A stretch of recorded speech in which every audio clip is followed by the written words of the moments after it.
আপনাদের সবাইকে স্বাগতম। আমি আরিফ হাসান আপনাদের সাথে যুক্ত হয়েছি ঠাকুরগাঁও থেকে। আপনারা জানেন যে ঠাকুরগাঁও কিন্তু একটি পরিত্যক্ত বিমানবন্দর রয়েছে। তার পাশাপাশি ঠাকুরগাঁও জেলা কিন্তু উত্তরের একটি জনপদ। এই জেলার বলা যায় যে পঞ্চগড় এবং নীলফামারী দিনাজপুরের কিছু অংশ কিন্তু ঠাকুরগাঁও জেলার যারা চিকিৎসা নিয়ে থাকে তারা কিন্তু ঠাকুরগাঁও জেলার 250 বৈশিষ্ট্য যে জেনারেল হাসপাতাল রয়েছে সেখানে কিন্তু তারা চিকিৎসা নিয়ে থাকে। অর্থাৎ এই উত্তর অঞ্চলের কয়েক লক্ষাধিক মানুষ কিন্তু চিকিৎসার জন্য দেখা যাচ্ছে যে জরুরি যে চিকিৎসাগুলো নেওয়া হয় তাদেরকে কিন্তু রেফার করা হয় সবসময় রংপুরে। এর ক্ষেত্রে যেটা হয় যে ঠাকুরগাঁও যারা চিকিৎসা নিতে আসে তারা কিন্তু বেশ ভোগান্তিতে পড়তে হয়। এখানে যদি একটা মেডিকেল কলেজ হয় তাহলে এই উত্তর অঞ্চলের ঠাকুরগাঁও, পঞ্চগড়, নীলফামারী এবং দিনাজপুরের কিছু অংশ যে অংশটা রয়েছে সেই অংশের মানুষ যারা রয়েছে তারা কিন্তু এই ঠাকুরগাঁও মেডিকেল কলেজে যদি হয় তাহলে সেখানে কিন্তু চিকিৎসা নিতে পারবে। এবং এখানকার শীতের সময় যে প্রকোপ যেটা বেড়ে যায় সেটা হচ্ছে ঠান্ডাজনিত বিভিন্ন রোগের প্রকোপ বেড়ে যায়। এর ফলে কিন্তু মেডিকেল কলেজটা এই ঠাকুরগাঁও এই অঞ্চলে যারা মানুষ রয়েছে তাদের প্রাণের দাবি যে ঠাকুরগাঁও একটি মেডিকেল কলেজ তারা খুব জরুরি সরকারের পক্ষ থেকে দেওয়া হবে। এছাড়াও ঠাকুরগাঁও জেলার পাশের পক্ষ থেকে বিমানবন্দরের যে প্রত্যাশা সেটা বলতেছে দীর্ঘদিনের প্রত্যাশা ঠাকুরগাঁও জেলায় যে একটি বিমানবন্দর হবে এবং এই বিমানবন্দরের প্রত্যাশা থেকেই তারা কিন্তু মানববন্ধন আজকে অনুষ্ঠিত হয়েছে। সকাল 11টায় এই মানববন্ধন শুরু হয় এবং এই মানববন্ধন ঘণ্টাব্যাপী কিন্তু এখন পর্যন্ত চলতেছে। আমরা কিন্তু দেখতেছি যে এখানে অনেকেই এখানে অংশগ্রহণ করেছে। আমরা যদি দু একজনের সাথে কথা বলি, আপনি তো এখানে অংশগ্রহণ করেছেন, আপনি যদি একটু বলেন যে আপনাদের দাবিটা এই যে মানববন্ধন। আমাদের ঠাকুরগাঁওবাসীর প্রাণের দাবি, আমরা ঠাকুরগাঁও শহরের মানুষ, যদি বিমানবন্দরটি চালু হয় তাহলে আমাদের অনেক সুবিধা হবে ঠাকুরগাঁওবাসীর জন্য।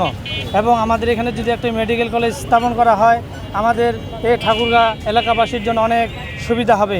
এই আশাবাদ ব্যক্ত করে আমরা সরকারের কাছে জোর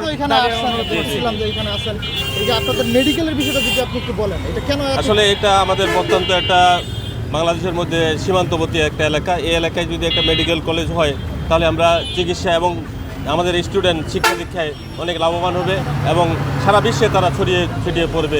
এটাই এই কামনায় মনে হয় যে বিশ্ববিদ্যালয়টা আশা করতে। আমরা কিন্তু একটু যদি আপনার সাথে যুক্ত হই, আপনি তো একজন সংবাদকর্মী, বিভিন্ন সময় সংবাদ সংগ্রহ করেন।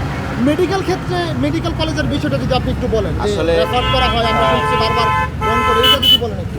বিষয়টি যদি আমি ক্লিয়ার করে বলতে চাই যে ঠাকুরগাঁও মেডিকেল কলেজটা আমাদের সবথেকে যেটি গুরুত্বপূর্ণ প্রয়োজন, যার কারণটা হচ্ছে যে ঠাকুরগাঁও জেলার মানুষ নয়, ঠাকুরগাঁও জেলার বাইরে কিন্তু যে উপজেলাগুলো রয়েছে এবং বাইরের জেলা, যেমন আমি পার্শ্ববর্তী জেলা যদি পঞ্চগড় বলি বা নীলফামারী জেলা বলি, সেই জেলার মানুষ কিন্তু ঠাকুরগাঁও জেলায় এসে চিকিৎসাধীন অবস্থায়, বিশেষ করে শিশু যে ওয়ার্ডগুলো রয়েছে এবং মেডিসিন ওয়ার্ড, এই ওয়ার্ডে চিকিৎসা নেন। যার কারণে আসলে যদি মেডিকেল কলেজ হয় এবং সেই ক্ষেত্রে ঠাকুরগাঁও জেলার আরও দীর্ঘ যে মেডিকেল কলেজ হসপিটাল হবে সেটি আমাদের অনেক উপকার আসবে বলে আশা করছি। ধন্যবাদ। আমরা একজন স্টুডেন্টের সাথে যুক্ত হই, আপনি তো এই আন্দোলনে সকাল থেকে দেখতেছিলাম যে অংশগ্রহণ করতেছিলেন বিভিন্ন। এই মেডিকেল কলেজ বিমানবন্দরের আমাদের যে দাবিটা, এটা আপনি কিভাবে দেখতেছেন এবং কিভাবে চাচ্ছেন? এটা আসলে আমাদের দীর্ঘদিনের দাবি। তো ঠাকুরগাঁয়ের যে বিমানবন্দরটা মূলত 90 দশকের দিকে ছিল, তো এখন সেটা হচ্ছে অনেকটা চালু নেই। তো এখন যদি চালু হয় এখানে আমরা দিনাজপুর, পঞ্চগড়, ঠাকুরগাঁও 3টা জেলার মানুষজন সুবিধা পাবো।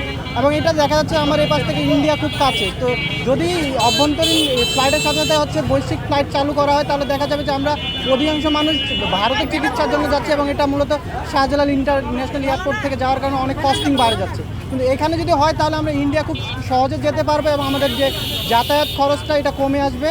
আর এছাড়া যে মেডিকেল কলেজটা এখানে আমরা এই 3টা জেলা আবার সুবিধা ভোগ করতে পারবো। ধন্যবাদ আপনাকে। এখানকার যারা রয়েছে তারা কিন্তু যেমনটা বলতেছে যে এখানে কিন্তু ঠাকুরগাঁও যারা জনসাধারণ রয়েছে তাদের দাবি যে এখানে যদি এয়ারপোর্টটা চালু করা হয় তারা ঠাকুরগাঁও এবং ভারত আন্তর্জাতিক যে রুটগুলো রয়েছে সেখানে ক্ষেত্রে তাদের যে যাতায়াতের কষ্ট সেটা কিন্তু কমে যাবে। এখানে ইন্ডিয়া সহ এখানে রয়েছে নেপাল এবং ভুটান সহ এখানে যোগাযোগের যে ব্যবস্থা সেটা একটা আমূল পরিবর্তন আসবে তারা প্রত্যাশা। এছাড়াও ঠাকুরগাঁও যারা জরুরি বিভাগে চিকিৎসা নিতে আসে তারা কিন্তু বেশ ভোগান্তিতে পড়তে হয়।